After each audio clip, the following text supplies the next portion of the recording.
Minsay napadpad ako sa lugar na ito. Napuna ko ang kakaibang trabaho. Ito ay tumatakbo kahit ano ang layo. Kanyang karga'y di kaya ng kabayo at ang maganda nito hindi sakop ng LTO.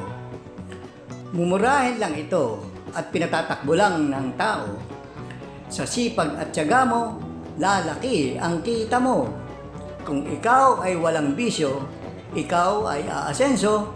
Sa halagang 10 piso, ihahatid ka sa bahay mo. Ang tulay na ito, na di madaanan ng tao, bukod sa malalim, ang ibaba ay bato. Pag may bumusinang tren at mali ang timing mo, tandaang wag malilito o sumigaw na lang ng Darna kesa matapos ang buhay mo.